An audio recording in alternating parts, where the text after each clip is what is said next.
La Argentina de Milei. Fragmentación, posideología y desterritorialización. El periodismo ha dejado trascender una presunta discrepancia estratégica entre Karina Milei y Santiago Caputo de cara a las elecciones 2025. Para Karina sería necesario hacer de La Libertad Avanza un partido nacional que ofrezca candidaturas en cada distrito. En cambio, para Caputo sería más redituable, políticamente hablando, claro, negociar con las estructuras ya vigentes, es decir, con gobernadores, intendentes, etcétera, para no alterar el orden de los distritos y en todo caso luego aplicar el famoso palo y zanahoria desde la Casa Rosada. Desde mi punto de vista yo sigo sin entender en realidad por qué se plantea allí como una tensión, cuando en realidad bien podrían ser estrategias compatibles. O sea, donde puedo armo y donde no puedo transo. Finalmente estuvo presente, por ejemplo, el último fin de semana con relativo éxito si tomamos como ejemplo el triunfo de La Libertad Avanza en Salta Capital, también en San Salvador de Jujuy, y a su vez, como parte de la otra estrategia, el triunfo en alianza con Esdero en Chaco. Las dos jugaron ahí y tuvieron algún éxito, no total, porque después en otras elecciones también perdieron, en fin, pero yo creo que el resultado para el gobierno ha sido más bien positivo. Ahora, la pregunta sería, ¿podemos encontrar en estas estrategias, aun cuando puedan ser circunstanciales, que lo son, seguro, eh, en otro contexto van a ser diferentes, pero hay ahí algunos indicios de la reconfiguración del mapa político y del modo de hacer política en la Argentina de Milei? Yo creo que sí. Y en este sentido, a ver, son de destacar, me parece, algunos hechos que, bueno, veremos, pero que eventualmente podrían transformarse en una tendencia. El primero, una fragmentación distrital que, en términos generales, desde hace ya varios años, controlan los oficialismos provinciales. ¿Sí? Esa fragmentación es controlada por los oficialismos provinciales.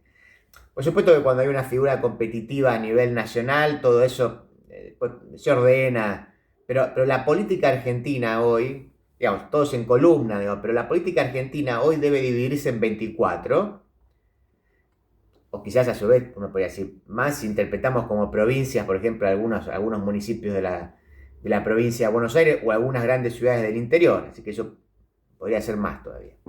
Pero bueno, un ejemplo clásico de eso hasta hace un tiempo, por lo menos, pero que hasta hace un tiempo era excepcional, digo, era el movimiento popular neuquino, era el clásico ejemplo. Pero en realidad después esto se multiplicó también. Y estoy pensando, por ejemplo, esto que podemos llamar el cordobesismo, que gobierna Córdoba y que finalmente, digamos, inaugurado por De la Sote, que no se sabe bien qué es, ¿no? Y a propósito de este punto, digo, si el fenómeno ya de por sí es interesante, me gustaría agregar que a esa división de 24 o más tiene una característica que es completamente post-ideológica. A ver, recién les hablaba del cordobesismo. ¿Qué es el cordobesismo? O esto que yo llamo cordobesismo. ¿Es de izquierda? ¿Es de centro? De la Sota, Schiaretti, Yarlora, ¿qué son de izquierda? ¿Son de centro? ¿Son de derecha? ¿Son peronistas no kirchneristas? ¿A qué Perón reivindican? ¿Y cómo hacen para ganar en una provincia donde Macri o Milei pueden sacar el 70%, por ejemplo?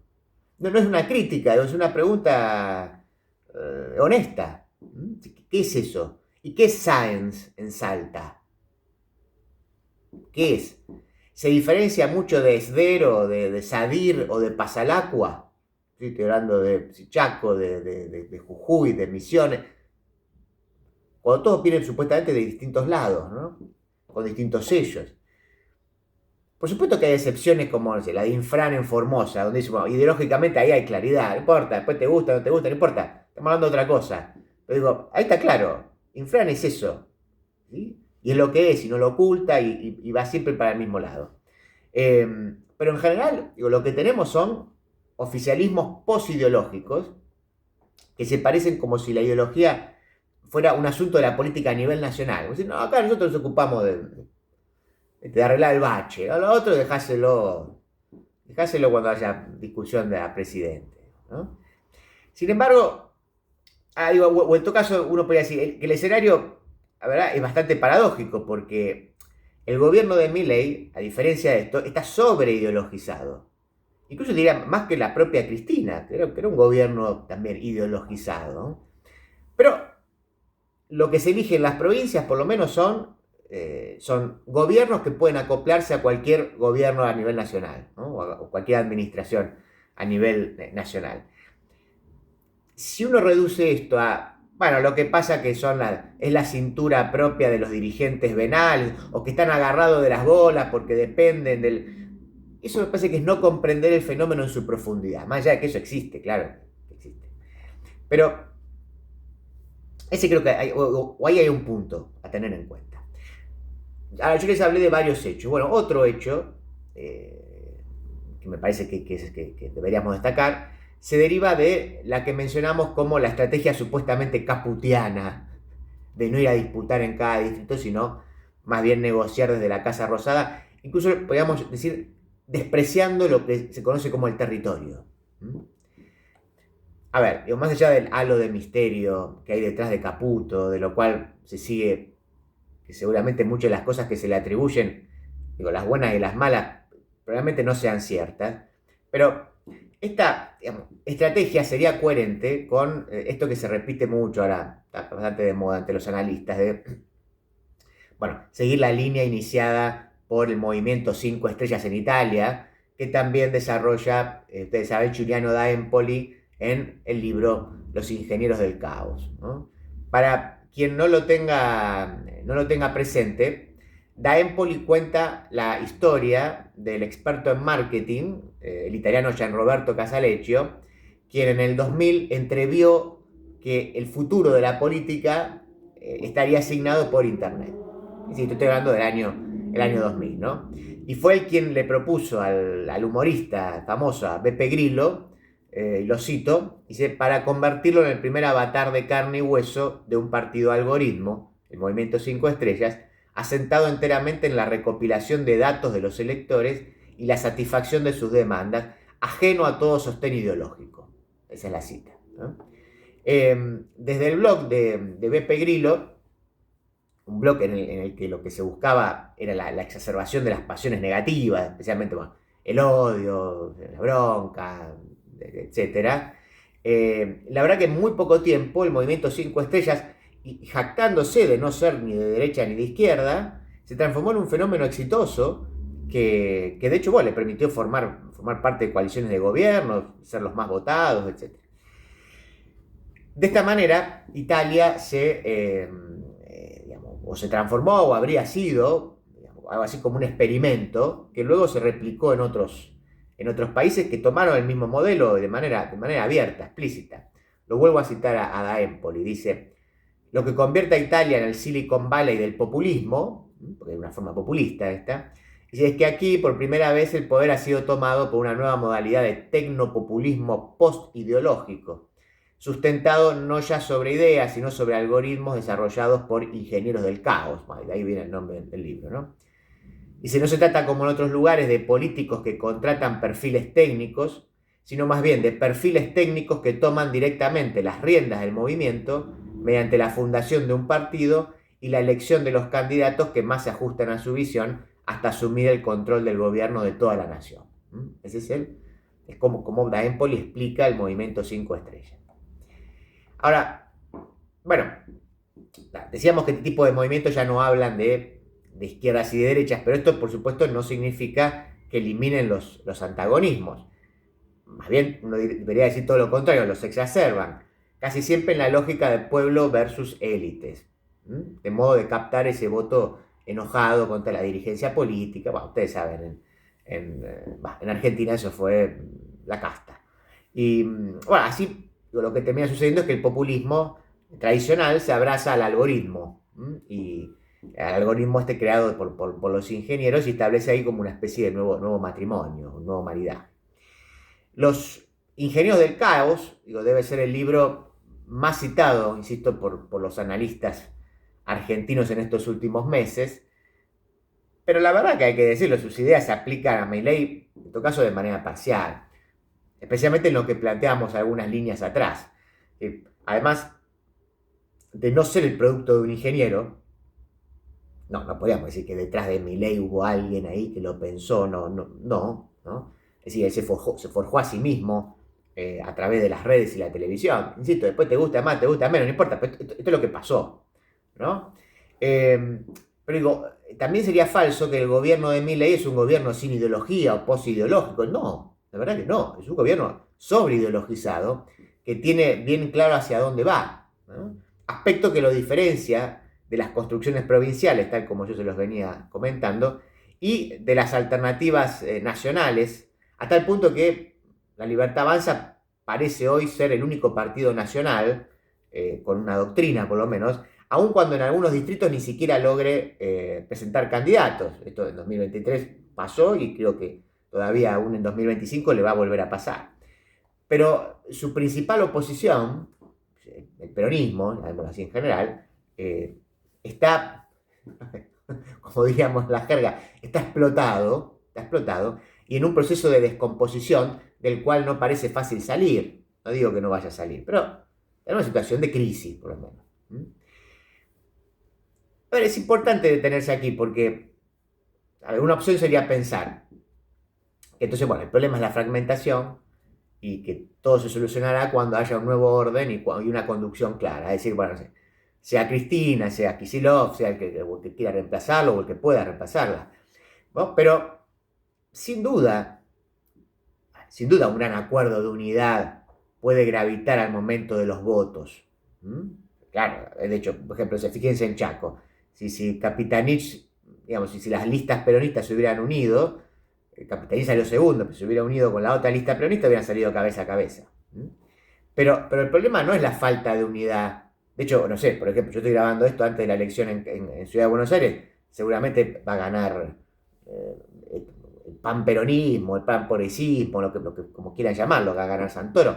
En la provincia de Buenos Aires probablemente gane Kicillof, así que no es tanto un problema de los votos. De hecho, en 2023, el panperonismo, ¿sí?, que gobernaba, estuvo a 3 puntos de ganar en primera vuelta, así que pues no pasa tanto por ahí.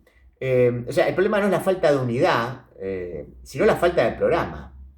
O en otro caso, la unidad es mucho más fácil de alcanzar que un programa coherente, ¿sí? Entonces los votos están ahí, están a tiro. Si, mire si no estarán a tiro, si estuvo cerca en 2023, pero entonces lo que falta son buenos diagnósticos y mejores ideas. La descomposición, podríamos decir, en este sentido, es más doctrinal que electoral.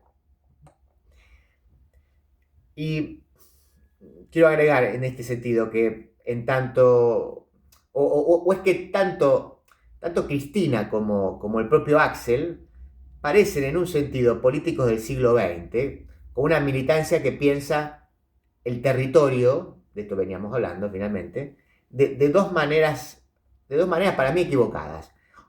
Una lo piensa como un espacio, algo así como casi mitológico, en el que se encontrarían las verdaderas fuerzas nacionales y populares. Están ahí en el territorio, hay que ir ahí, porque ahí está la verdad, ¿no? Y los otros lo piensan como un objeto de estudio para paper.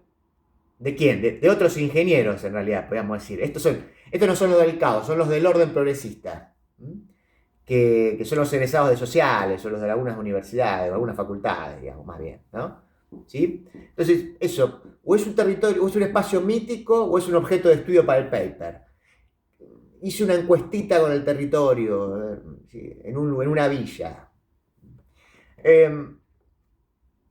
Yo creo que ambos puntos de vista restan políticamente, porque en el mejor de los casos el territorio está en disputa y es tan diverso que habría que hablar de múltiples territorios, o lo que es más preocupante aún, creo yo, de una al menos parcial, ¿no?, parcial desterritorialización de la política. Sí, hablemos de parcialidad, de algo parcial, no es completo, no es completo. En este sentido, digo, al ejemplo del movimiento 5 estrellas hay que agregarle el caso Milei 2023. Ya lo hemos hablado mil veces acá, pero ganando en un país extensísimo, este es un dato también a tener en cuenta, con potentes tradiciones políticas y construcciones territoriales, cierta, claro, que hacían inimaginable un fenómeno así, y no estoy hablando de 30 o 50 años atrás, estoy hablando de hace 10 años atrás, quizás 5 años atrás, ¿no? Y a ver, pues hace falta recordarlo, ganó sin un gobernador, sin un intendente, sin un concejal, sin un puto consejero escolar, y gobierna hasta ahora sin nada de eso, y encima con un puñado de representantes en las cámaras que tampoco le sirven demasiado, ¿no? Incluso que en algún caso se le van, ¿no? Entonces uno podría preguntarse, ¿en serio vamos a seguir hablando de territorio? Por lo menos tal como lo hablábamos hace un par de años. Asimismo, en ese supuesto territorio, o en todo caso, ese supuesto territorio, digo, el que le está dando la espalda al peronismo y el que está desterritorializado, emprendiendo, por ejemplo, o trabajando precariamente con aplicaciones y construyendo mercados alternativos de semi-informalidad a través de billeteras virtuales, ¿no? ¿Qué es ese territorio que está ahí? ¿Qué significa?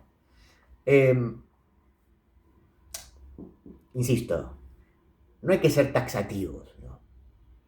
Porque sin duda estamos en un momento de transición y que no se sabe hacia dónde, o por lo menos yo no lo sé. Pero, a ver, quien mejor lo entiende, me parece, en este sentido es el propio gobierno, que parece actuar entonces en las dos líneas, que yo le decía, no es una discrepancia, son estrategias compatibles, ¿sí? O sea, la vieja dinámica de la construcción territorial, y en la otra es aquella que entiende que las construcciones militantes del boca en boca, el barrio, el club, etcétera, no es que han dejado de existir, pero no son determinantes, porque la pertenencia y la dependencia hoy están más asociadas a las comunidades desorganizadas, que son las comunidades virtuales. Y sí, uno podría decir, claro, si como diría el filósofo, entre lo viejo que no muere y lo nuevo que no acaba de nacer, aparecen los monstruos, bueno, la política argentina entonces es hoy una gran bestia fragmentada en 24 partes, con un partido radical extinto, o también, o todo roto si quieren, un PJ en proceso les decía, de descomposición, que es más doctrinal que electoral, y agreguemos, si quieren, una coalición que pretendía ser la nueva derecha, o una derecha democrática, no sé cómo quieran llamarla, que termina siendo lastrada por la propuesta anarcocapitalista. Ese es más o menos el panorama. O sea, una bestia que navega entre la posideología de gobiernos provinciales indistinguibles y un partido de gobierno sobreideologizado, con un líder mesiánico que viene por una revolución trascendente para la que el cargo de presidente resulta un cargo menor. Todo eso a la vez y con 50 millones de personas adentro.